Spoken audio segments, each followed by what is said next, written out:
에베소서 1장 3절부터 6절까지의 말씀을 가지고 주 안에서 살아가는 삶이란 제목으로 하나님 말씀 같이 나눕니다. 1990년 빌 맥카튼이라는 사람에 의해서 프라미스 키퍼 운동이 시작되었습니다. 이 운동의 목적은 각 가정마다 남성들 아버지의 회개와 결단을 통해서 세상을 변화시키자는 것이 그 취지였습니다. 그래서 이 운동은 모든 남성들에게 다음과 같은 7가지의 삶의 강령을 실천하도록 그렇게 격려하고 도전했습니다. 내용을 보면 이렇습니다. 첫째, 모든 삶의 중심을 하나님 중심으로 살아가라. 두 번째, 주변에 있는 친구들을 선하게 인도하며 살아가라. 세 번째입니다. 영적으로나 육적으로나 순결을 지키며 살아가라 이야기를 했고, 네 번째, 하나님이 허락하신 가정을 사랑으로 보호하며 살아가라 이야기를 했습니다. 다섯 번째는 섬기는 교회에 최선을 다하여 충성을 다하라 이야기했고, 여섯 번째는 주변에 있는 형제와 연합하여 살아가라 이야기를 했고, 마지막으로는 이웃을 사랑하며 살아가야 된다 또한 도전하고 격려했습니다. 이 운동으로 인하여서 정말 너무나도 많은 남성들이 하나님께로 돌아오게 되었고, 그들의 가정과 그들의 사회가 복음으로 바뀔 수 있었습니다. 특별히 최근 한국 교회에서 많이 유행하고 있는 아버지 학교도 바로 이 프라미스 키퍼 운동으로부터 시작되어진 것입니다. 이 운동이 사회 곳곳을 변화시킨 이유가 있습니다. 악한 세상 가운데 믿음으로 살아가려는 사람들이 많아졌고, 주 안에서 살아가는 사람들이 점점 더 많이 세워져 가고 있기 때문에 그렇습니다.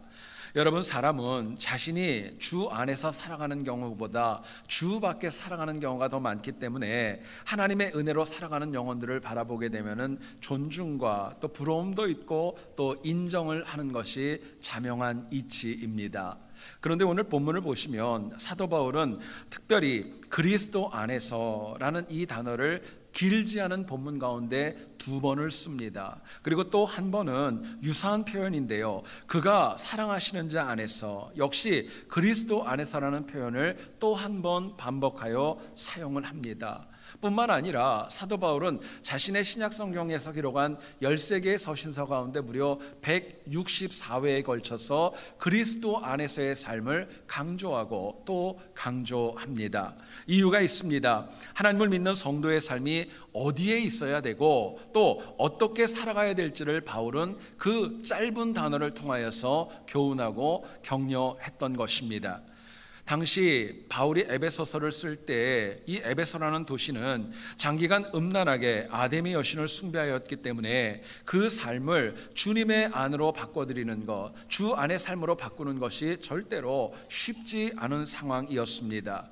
어쩌면 오늘 우리도 주님 안에 살아가는 삶보다는 주님과는 좀 멀리 있고 주님과는 좀 밖에 있는 그런 경우가 더 많이 있지 않나 여겨집니다. 어쩌면 나도 모르게 무의식 중에 하나님 안이 아니라 하나님 밖에 살아가는 것이 자연스럽게 되어지는 경우도 없지 않아 있습니다.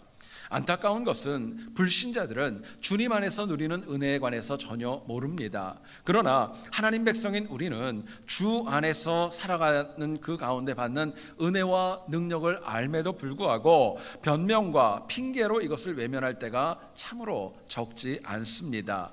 여러분, 그렇기 때문에 참 마음 아픈 것은 많은 영혼들이 교회에 옵니다. 예배 드린다고 교회에 와서 정말 이 자리에 참석하고 있지만 정말 모든 신앙인들이 하나님이 주시는 주님 안에서의 은혜를 다 누리는 것은 아니라는 데에 있습니다. 여러분, 그럼에도 불구하고 우리가 꼭 잊지 말아야 될 것이 있어요. 하나님 밖에서는요 절대로 생명과 복이 없습니다.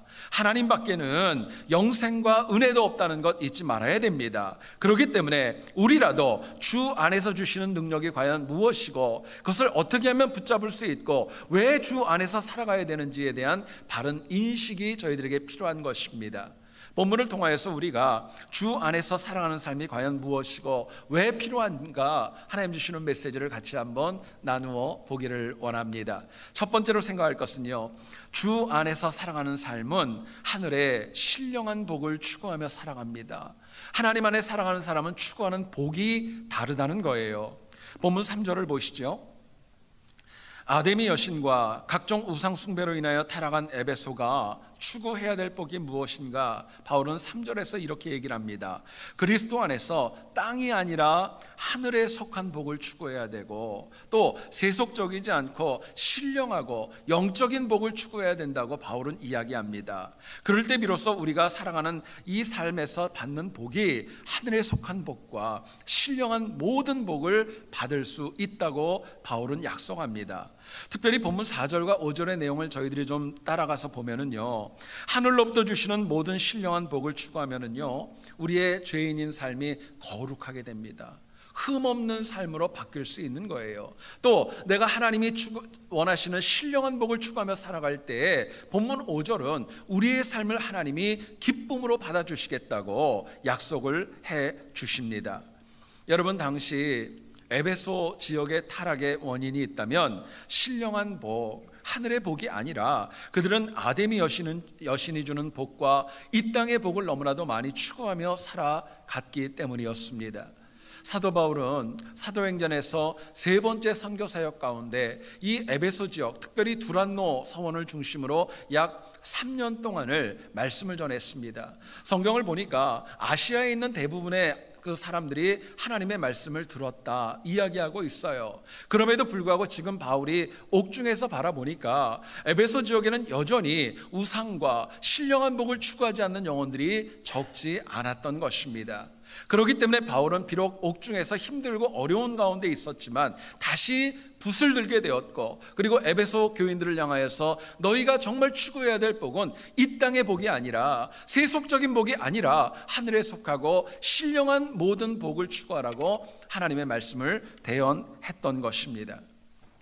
여러분, 한국 분들은요, 누구나가 참 복을 좋아합니다.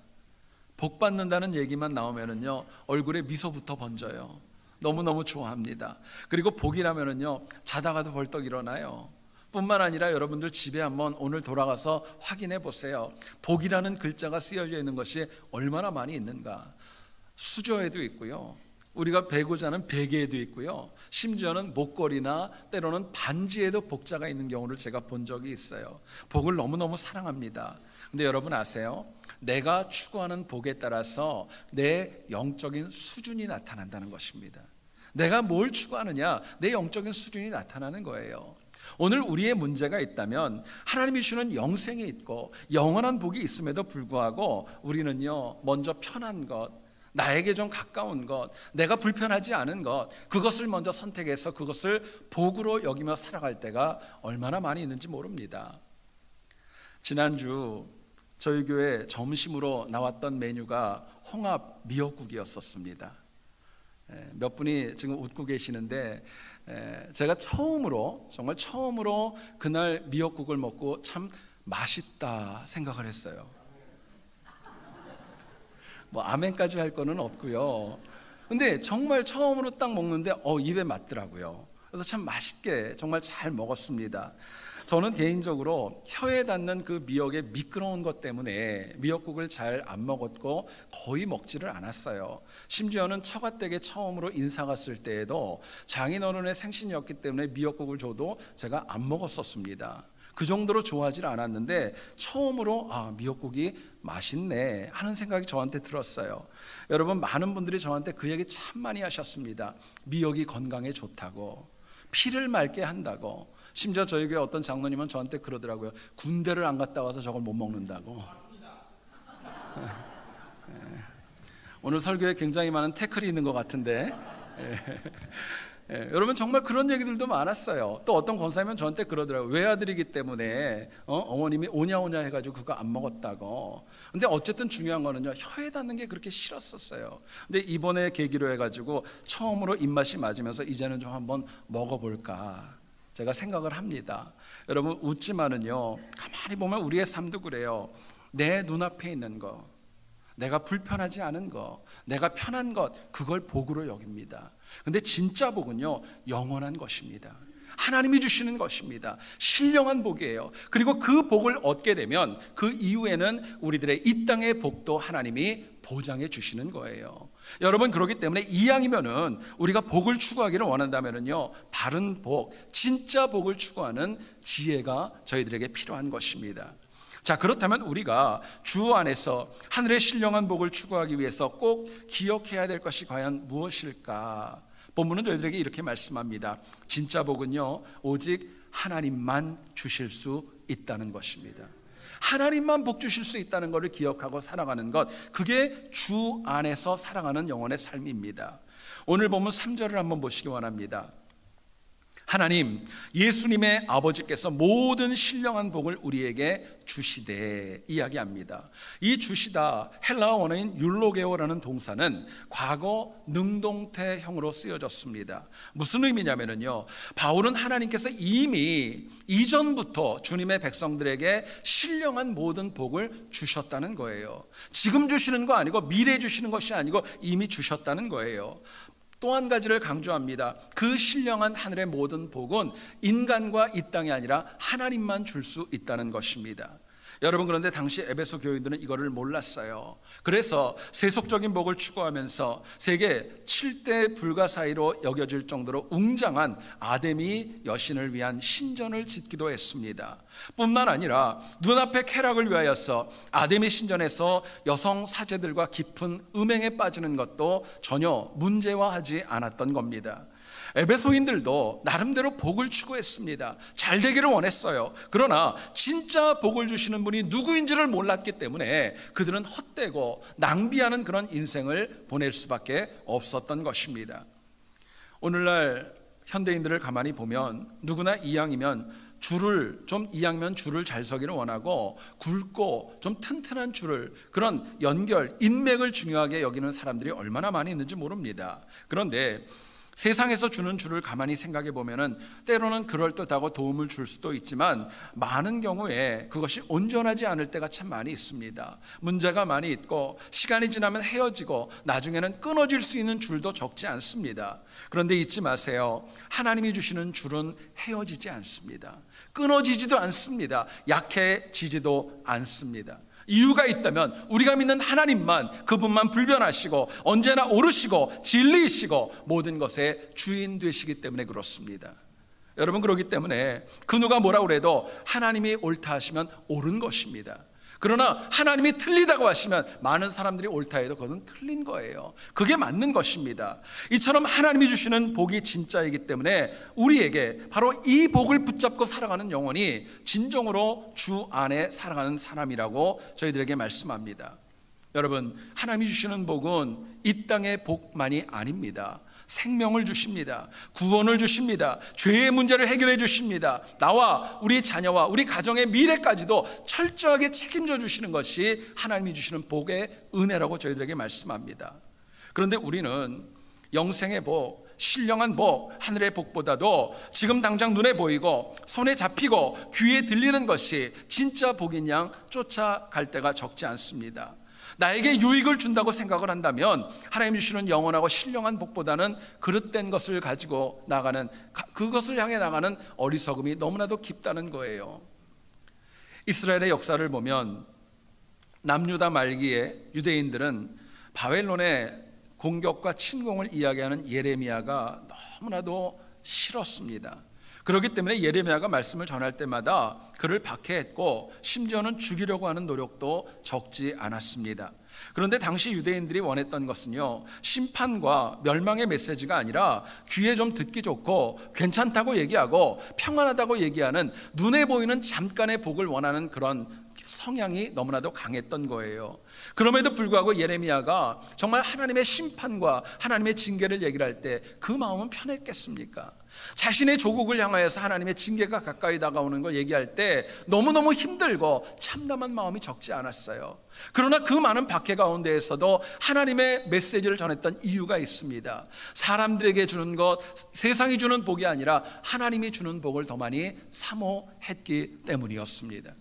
아브라함도 모리아 산에서 독자였던 이삭을 드렸던 이유가 있습니다. 이 땅의 복이 아니라 하나님이 주시는 신령한 하늘의 복이 더욱더 존귀했기 때문이었습니다. 사도 바울이 자신이 가지고 있었던 모든 스펙들보다 하나님의 복을 사모했던 것 역시 하나님의 복이 더 귀하고 온전했기 때문이었었습니다. 여러분, 오늘 우리가 현대신앙인들이 주 안의 삶이 아니라 주 밖에서 나도 모르게 살아가는 이유가 있습니다. 머리로는 하나님이 주시는 복이 더 온전한 것을 알고 있지만 실제로는 눈에 보이는 것, 내 손에 잡히는 것, 내 앞에 있는 복을 더 많이 추구하며 살아가기 때문에 그렇습니다.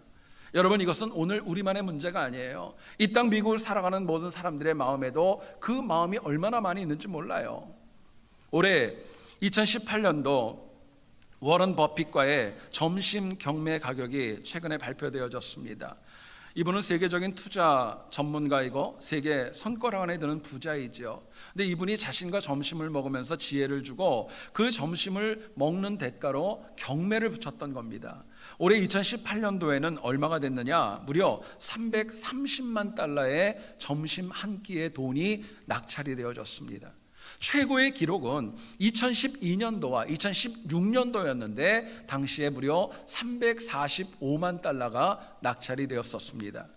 여러분, 워런 버핏은 경매 식사를 통해서 그 사람이 물어보는 모든 것에 다 답변을 한답니다. 딱 하나만 빼고요. 그게 뭐냐면은 앞으로 뭐에 투자할 겁니까? 그거는 답변 안 한대요. 그리고 자신이 받았던 그 경매 돈이나 이런 것들을 스스로가 가지는 것이 아니라 자선단체에 다 기부를 한다는 거예요. 그럼에도 불구하고 워런 버핏과의 점심 경매는 오늘날 이 땅을 살아가는 미국인들이 얼마나 이 땅의 복과 또 세속적인 복을 사모하며 살아가고 있는지를 여실히 보여줍니다.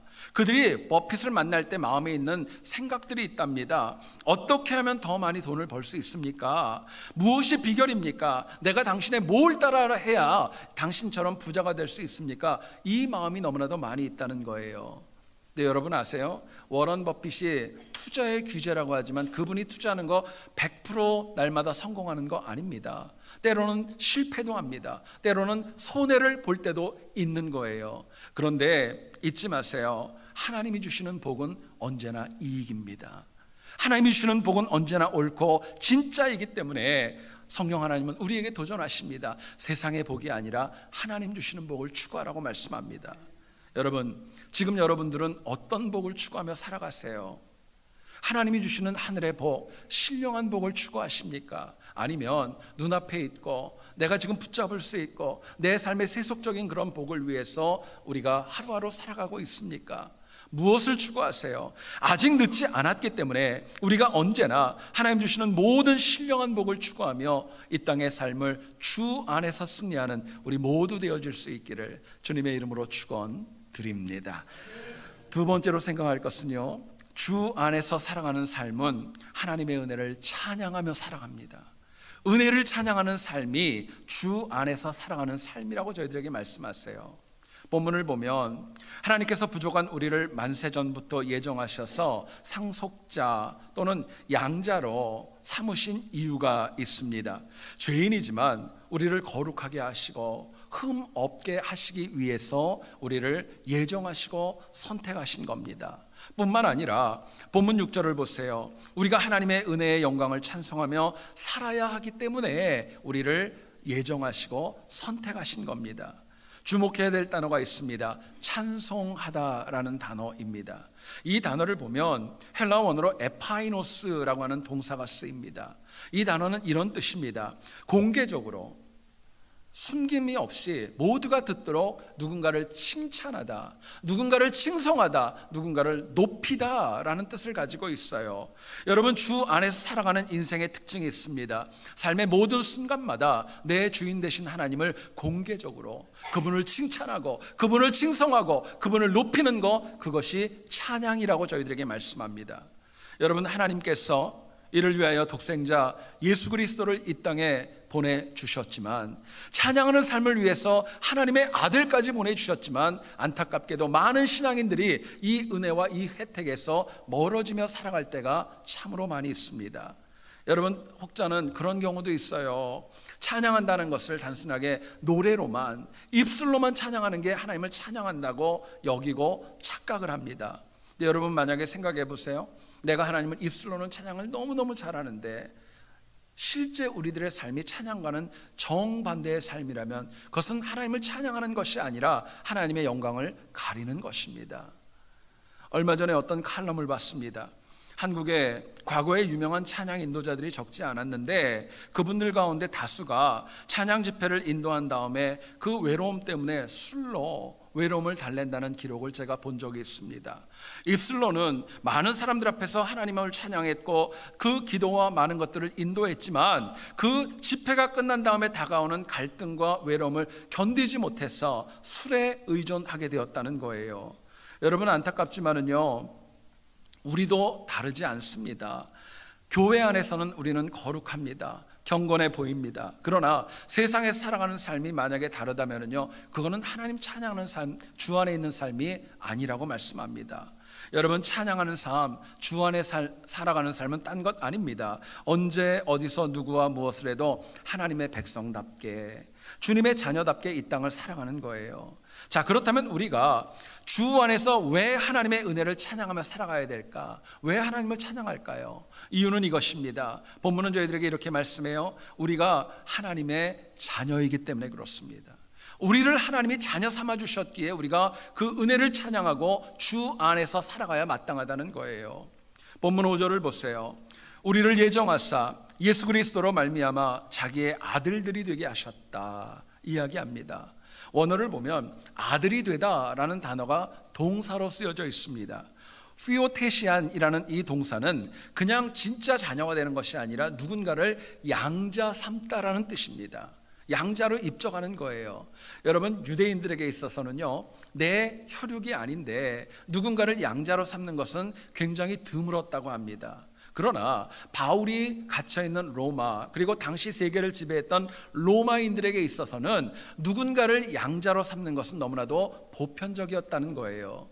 심지어 로마인들은 노예 가운데 마음에 드는 영혼을 양자로 삼을 경우에는 그 신분도 해결을 해주고 자신의 재산과 사회적인 신분까지도 다 상속을 해주었다고 합니다.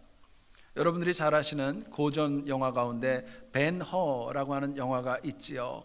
벤허가 그 갈리선을 타고 노예로 있다가 위기에 처했던 로마의 장교를 구해주지 않습니까? 그리고 그 영혼의 양자가 되어져 가지고 권세 있게 다시 자신의 조국으로 돌아오는 내용이 있습니다. 그것을 생각하면 여기 나오는 피오테시안이라는 단어의 의미를 저희들이 좀 더 분명히 알 수 있게 됩니다.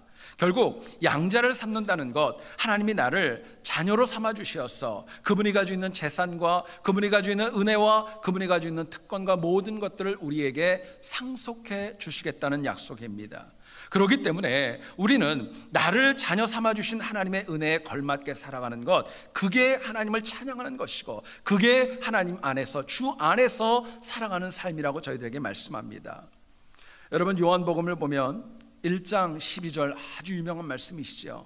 영접하는 자, 곧 그 이름을 믿는 자들에게는 하나님의 자녀가 되는 권세를 주셨다 말씀합니다. 여러분, 성경은 죄인인 우리가 하나님의 자녀가 되면 세상에 알 수 없는 엄청난 권세를 가지고 있다고 말씀합니다. 그런데 우리가 기억해야 될 것이 있어요. 자녀는 부모의 권세를 부여받지만 자녀다운 의무도 마땅히 감당해야 됩니다. 여러분, 부모를 존경하는 자녀라면 절대로 부모의 얼굴에 먹칠하지 않기 때문에 그래요.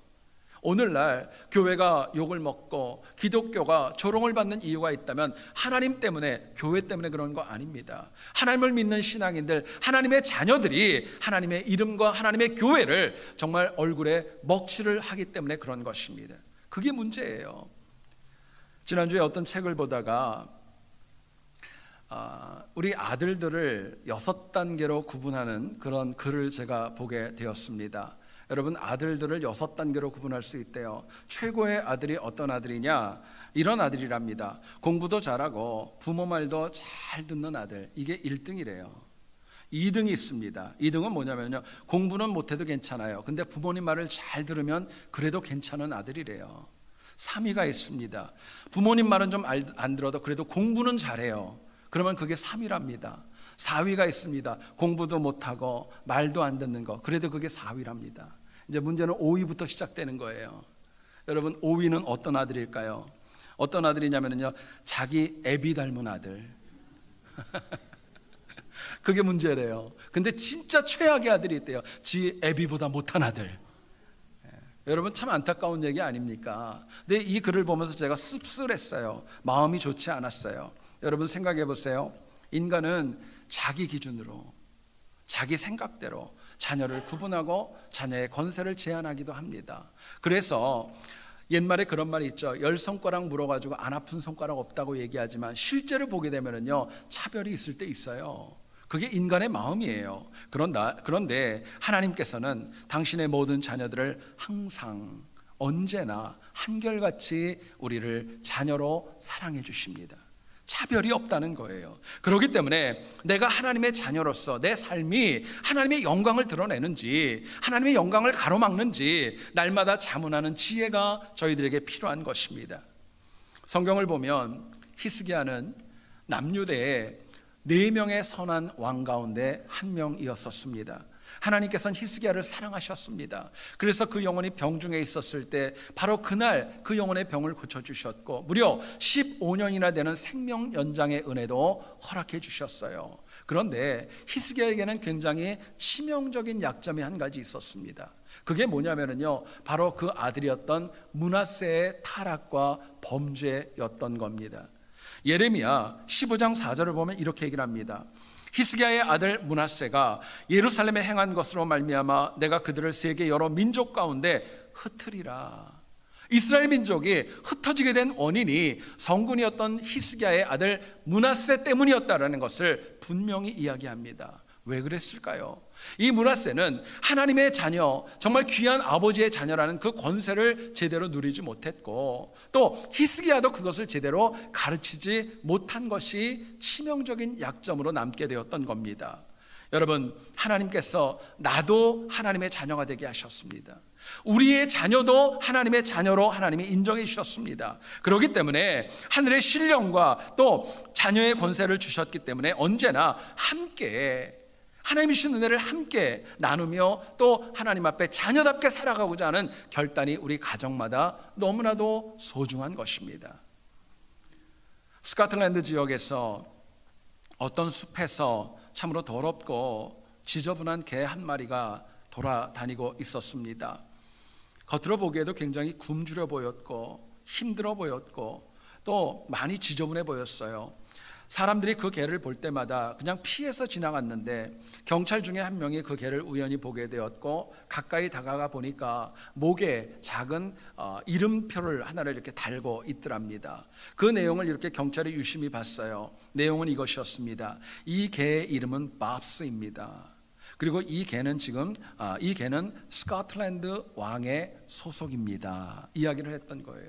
이 경찰이 즉시로 강아지를 데려다가 깨끗이 씻겨줍니다. 먹을 것도 줍니다. 나름대로 어느 정도 회복을 시킨 다음에 강아지를 데리고 스코틀랜드 왕에게 데리고 가고 많은 상급을 받았다는 이야기입니다. 알고 보니까 이 왕이 에딘버러에 휴가를 왔다가 그 사랑하는 강아지를 놓치고 잃어버렸기에 이런 일이 일어났던 것입니다. 여러분, 제가 그 글을 읽으면서 그런 생각이 들었습니다. 우리의 인생을 가만히 보면 우리도 때로는 이 밥스처럼 길을 잃어버릴 때 있습니다. 방황할 때도 있어요. 내 범죄로 인하여 더럽혀질 때도 있습니다.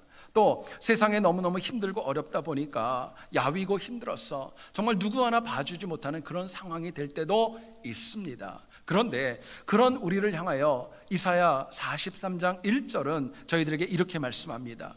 이스라엘아, 너를 지으신 이가 말씀하시느니라. 너는 두려워하지 말라. 내가 너를 구속하였고 내가 너를 지명하여 불렀나니 너는 내 것이라. 하나님 말씀하세요. 여러분, 내가 좀 부족해도, 건강이 좋지 않아도, 물질적으로 좀 연약하고 배운 것 많이 없어도 잊지 마세요. 나는 십자가 보혈로 살리신 주님의 자녀입니다. 또 나는 주님의 부활로 인하여서 영원한 생명이 약속되어진 하나님의 자녀입니다. 여러분, 문제는 우리가 그럼에도 불구하고 때로는 어디로 가야 될지 모르고 무엇을 해야 될지 모르고 안 가도 되는 곳에 우리가 방황할 때도 적지 않습니다. 여러분, 하나님의 자녀답게 사는 삶이 아니겠지요. 그러나 감사하게도 아직 늦지 않았습니다. 내가 아직 이 땅에서 호흡하고 있다면 아직 늦지 않았어요. 마귀가 아무리 나를 미혹해도 내가 하나님의 자녀라는 것 여러분 잊지 않기를 원합니다. 그리고 이 정체성을 붙잡고 날마다 주 안에서 하나님의 은혜로 하나님 자녀답게 승리하는 우리 모두 되어질 수 있기를 다시 한번 주의 이름으로 축원드립니다.